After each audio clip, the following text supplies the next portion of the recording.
Sahabat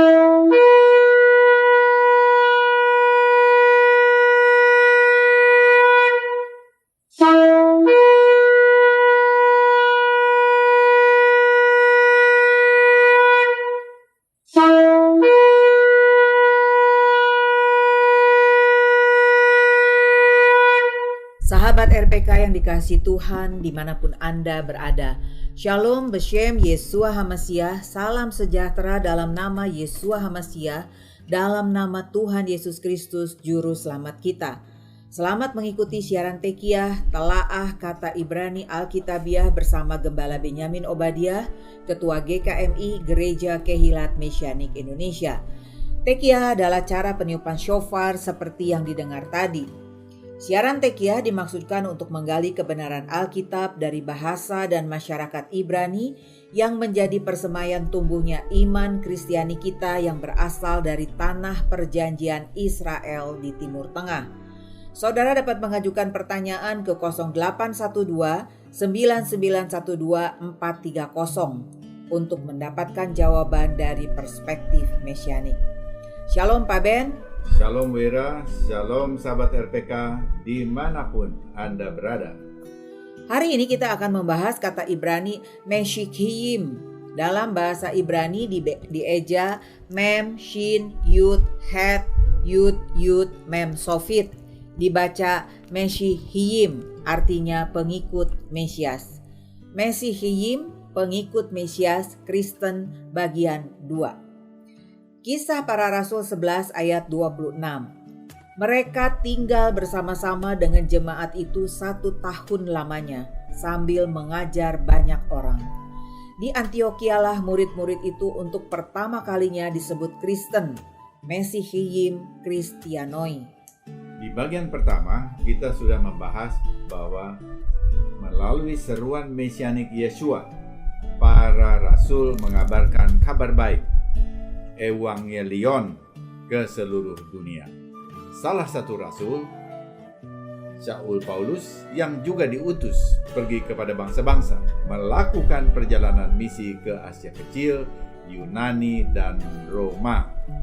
Di setiap kota yang dikunjunginya, ia selalu memulai misinya dari sinagoga setempat, karena ia memahami bahwa kabar baik kedatangan Mesias pertama kali dijanjikan Tuhan kepada orang-orang Yahudi dan kemudian juga kepada bangsa-bangsa. Roma 1 ayat 16.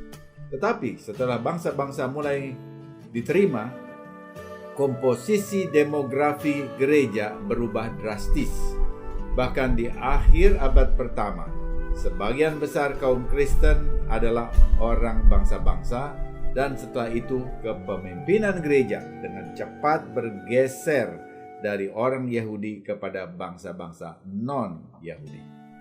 Mengapa kepemimpinan umat Tuhan yang dipimpin para rasul cepat bergeser kepada orang non-Yahudi yang baru mengenal Yesua? Ada 2 faktor utama berperan dalam pergeseran ini. Pertama, jumlah pengikut bangsa-bangsa dengan cepat melampaui jumlah orang Yahudi yang percaya. Banyak jemaat di dalam Kekaisaran Romawi yang awalnya didominasi oleh Yahudi mengalami perubahan dengan banyaknya pemercaya bangsa-bangsa, bahkan pada masa Rasul Paulus masih hidup sekalipun. Kedua, penaklukan kerajaan Yudea oleh Kaisar Vespasianus dan Titus tahun 69 dan 70 Masehi, serta kemudian Kaisar Hadrian tahun 134 Masehi menekan populasi orang Yahudi di tanah Israel karena sekitar 2/3-nya terbunuh dan sisanya tersebar keluar Israel. Dan di saat yang sama, Yerusalem sebagai pusat kehidupan rohani Yahudi dikendalikan oleh penjajah Romawi. Makna Yerusalem bagi orang percaya mula-mula sangatlah penting. Sidang para rasul pertama diadakan di Yerusalem. Rasul Saul Paulus secara rutin datang ke kota Kudus untuk melaporkan perkembangan pelayanannya kepada para rasul, pemimpin jemaat induk. Ketika datang, ia juga mengunjungi Bait Suci untuk merayakan 7 hari raya sesuai Torah, dan selalu membawa sumbangan dari jemaat-jemaat baru yang dibentuknya bagi orang-orang miskin di antara orang-orang kudus di Yerusalem. Roma 15 ayat 26. Lagi pula, ia tidak pernah datang sendirian. Shaul Paulus selalu mengajak orang percaya baru dari bangsa non-Yahudi karena ia ingin memastikan bahwa mereka mempunyai hubungan baik dengan jemaat induk di Yerusalem. Kisah 20 ayat 4. Karena itu, ketika Bait Suci dihancurkan pada tahun 70 Masehi, ini bukan saja merupakan gempa politik, tetapi juga gempa spiritual. Pada tahun 134 Masehi, Kaisar Hadrian melarang orang-orang Yahudi tinggal di Yerusalem. Dan untuk lebih mempermalukan mereka, Kaisar Hadrian mengganti nama provinsi Yudea menjadi Palestina yang merupakan sebutan Romawi bagi bangsa Filistin, salah satu musuh Israel sejak zaman leluhur. Nama ibu kota Yerusalem pun diubah menjadi Aelia Capitolina. Wah, informasi ini sangat penting diketahui oleh semua orang termasuk Kristen. Filistin sebagai bangsa telah musnah pada zaman Raja David 1000 tahun sebelum Masehi. Jadi klaim sekelompok orang yang mengaku sebagai orang Palestina di Timur Tengah sesungguhnya secara historis tidak dapat dipertanggungjawabkan. Ya benar, jadi penting sekali belajar sejarah dari sumber yang dapat dipercaya agar tidak dibodohi. Di samping itu, Keuskupan Yerusalem juga berpindah tangan kepada bangsa-bangsa non-Yahudi. Orang Yahudi terakhir yang menjabat uskup Yerusalem adalah Yehuda dengan julukan Kyriakos, buyut laki-laki dari Yuda, saudara laki-laki dari Yeshua. Pada tahun 135 Masehi, dia digantikan oleh uskup bangsa-bangsa pertama, non-Yahudi, yaitu Markus, yang tidak lagi disebut Uskup Yerusalem, tetapi Uskup Aelia Capitolina. Sejak itu, pusat spiritual baru bagi kekristenan adalah kota Roma. Selama lebih dari 200 tahun selanjutnya, bukan saja pengaruh Yahudi dalam gereja menjadi surut, tetapi gereja semakin lama semakin memisahkan diri dari Israel dan umat Yahudi. Bahkan, gereja bangsa-bangsa menganggap dirinya Israel baru yang menggantikan posisi Yahudi sebagai bangsa pilihan Tuhan. Dan ini disebut replacement theology atau ajaran pengganti atau supersesionisme. Apa yang disebut replacement theology? Replacement theology atau ajaran pengganti atau supersesionisme adalah teologi Kristen yang mengajarkan pemikiran bahwa gereja Kristen telah menggantikan orang Yahudi dan bangsa Israel dengan mengambil peran mereka sebagai umat perjanjian Tuhan, dan dengan demikian menegaskan bahwa perjanjian baru melalui Yesus Kristus telah menggantikan perjanjian Sinai yang eksklusif untuk orang Yahudi. Ajaran pengganti ini juga berpendapat bahwa gereja Kristen universal telah menggantikan Israel kuno sebagai Israel sejati, dan bahwa orang Kristen telah menggantikan Israel kuno sebagai umat Tuhan. Dari mana munculnya ajaran ini? Pandangan ini tidak terjadi satu malam. Ini berkembang ratusan tahun. Mulai awal abad 2 ketika para rasul sudah meninggal, Uskup Antioquia Ignatius sudah membuat tembok antara Yudaisme atau Judaismos dalam bahasa Grekanya dengan Kristianoi, Kristen. Sesuatu yang tidak pernah terjadi di zaman para rasul.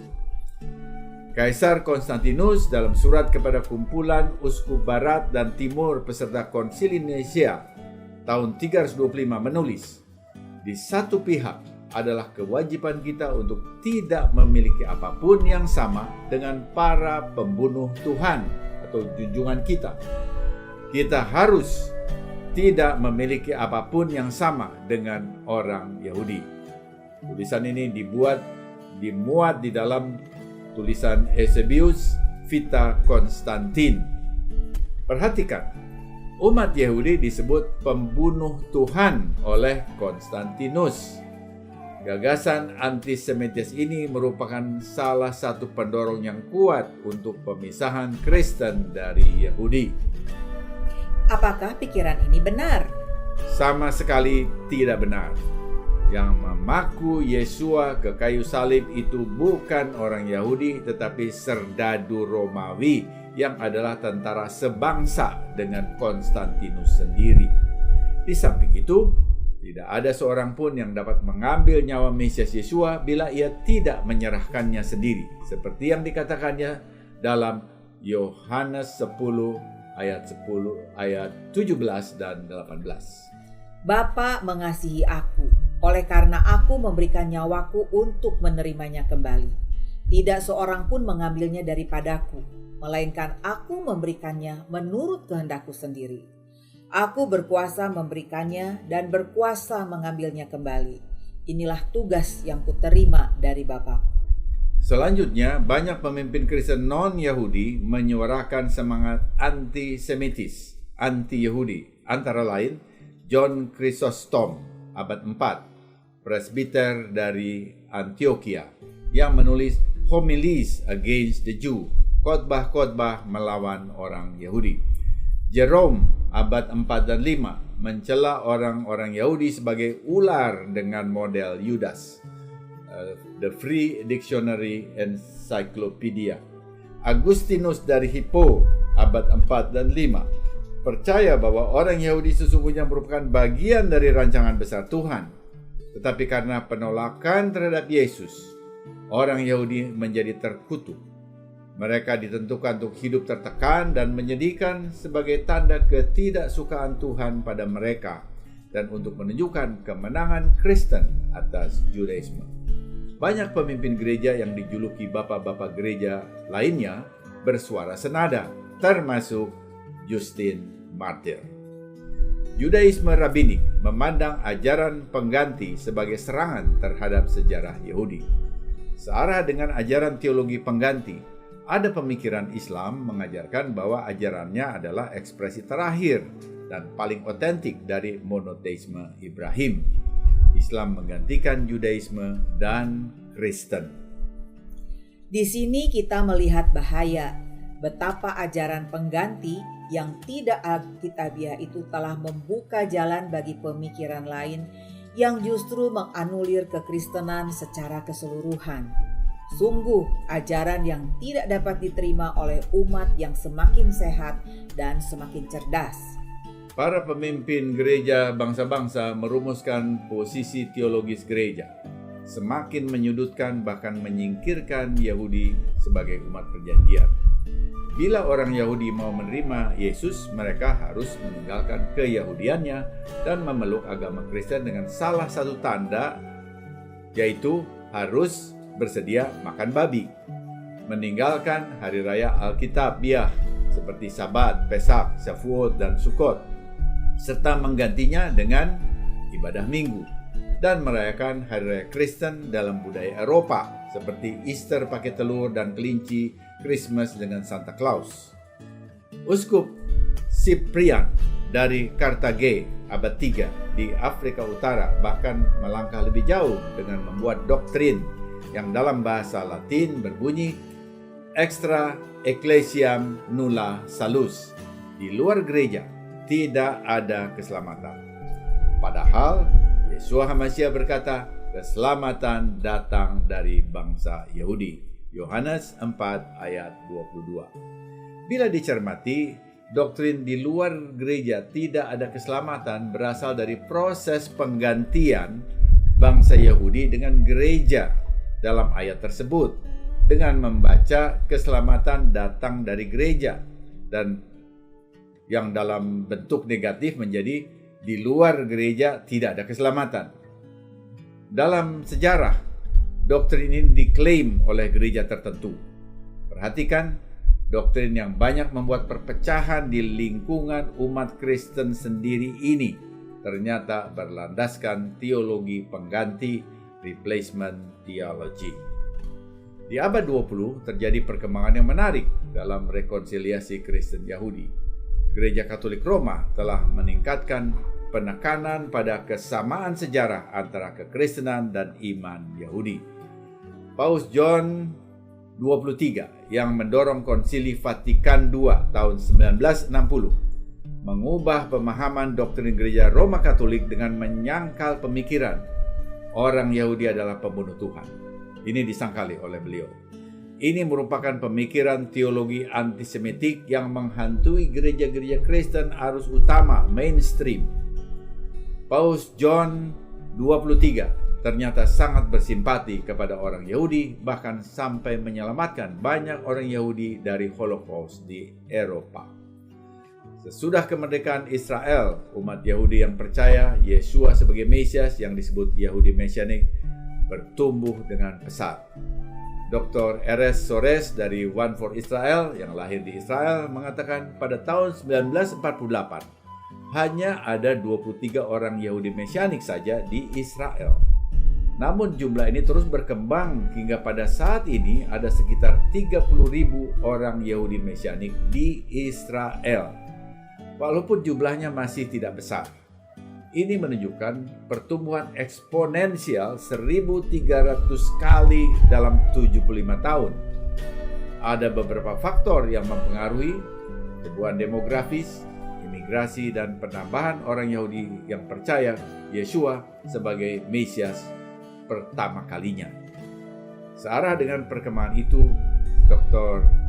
Jürgen Buchler dari International Christian Embassy Yerusalem dalam artikel The Messianic Church, A Sign of Our Times, Gereja Mesianik, tanda di zaman kita, menulis, munculnya kembali gereja Mesianik di Israel bagi banyak orang Kristen bukan hanya bagian dari pemulihan Israel di masa kini, tetapi juga suatu perlawanan yang kuat terhadap teologi pengganti dan paham anti-Yahudi.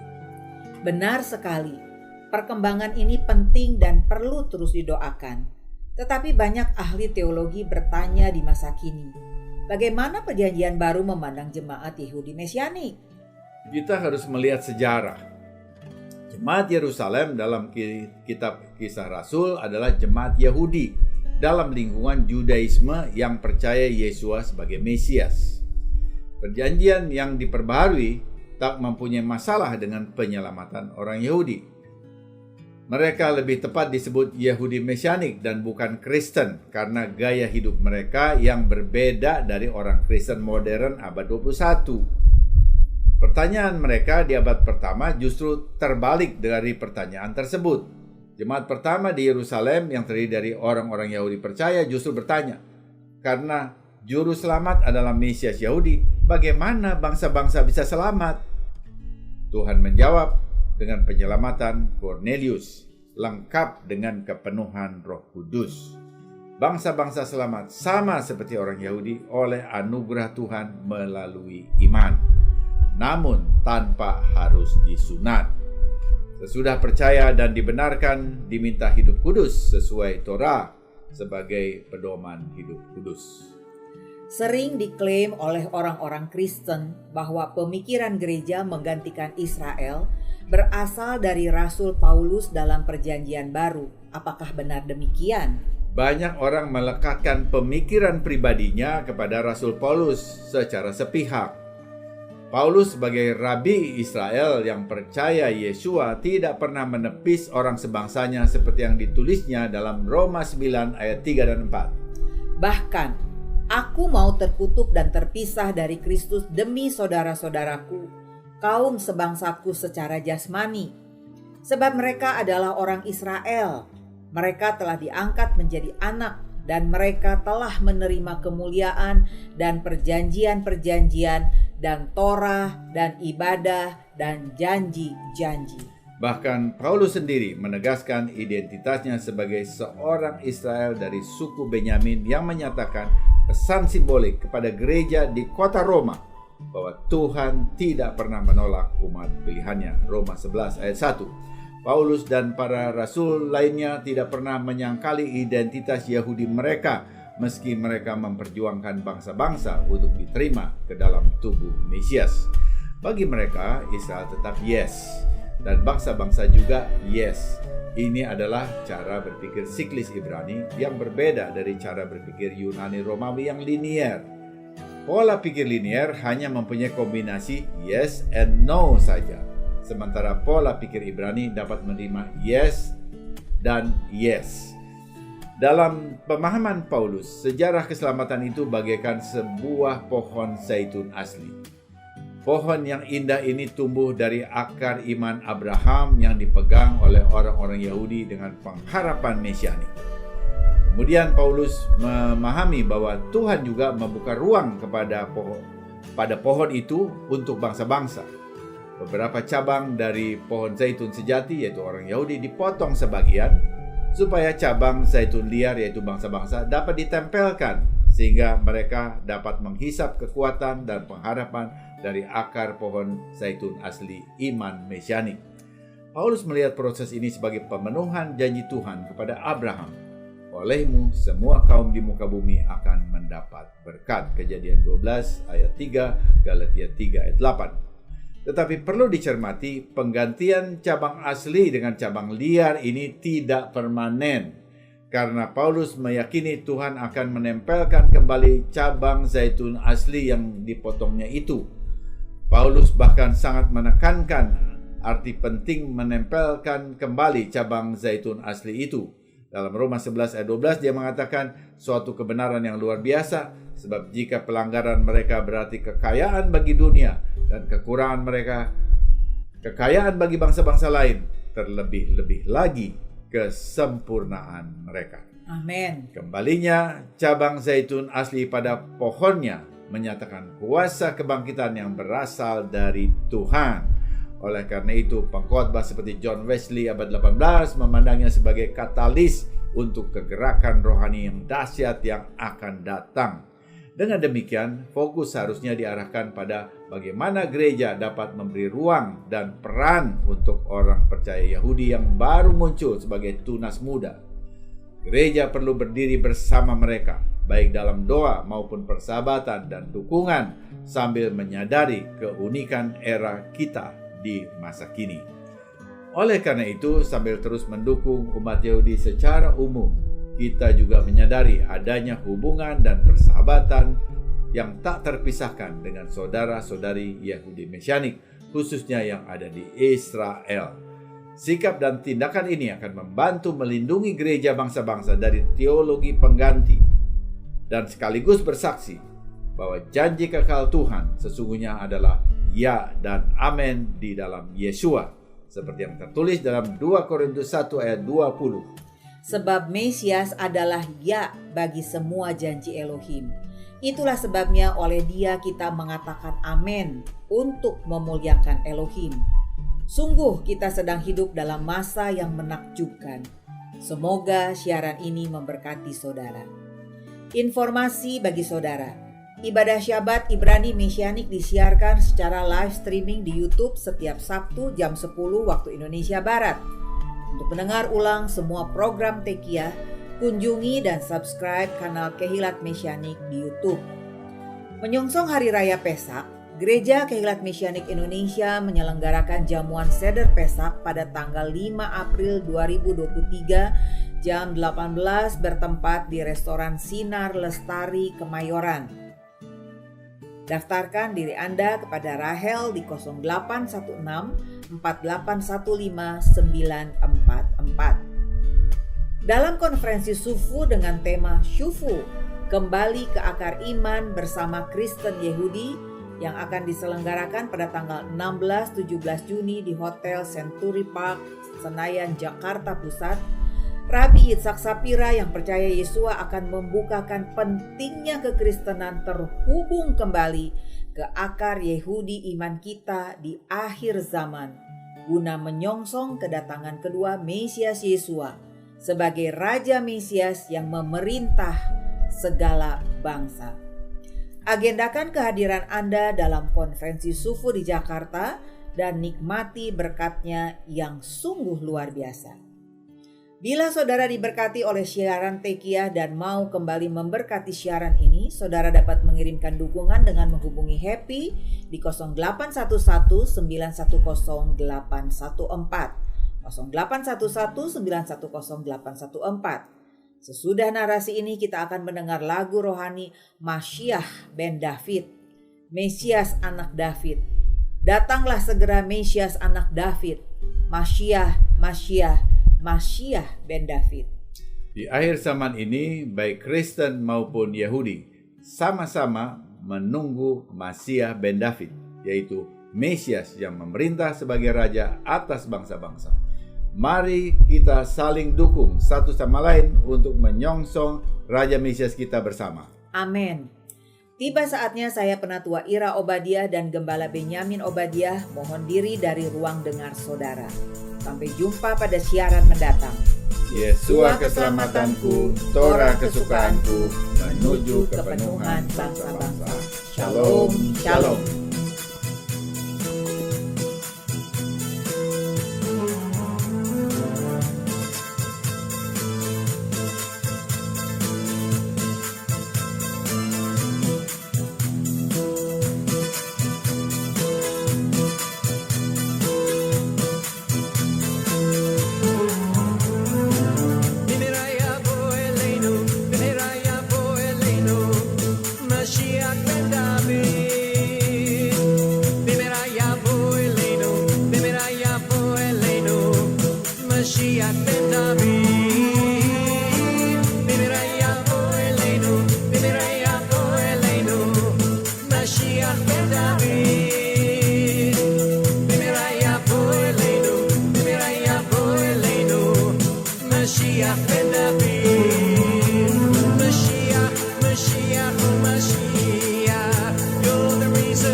We sing praise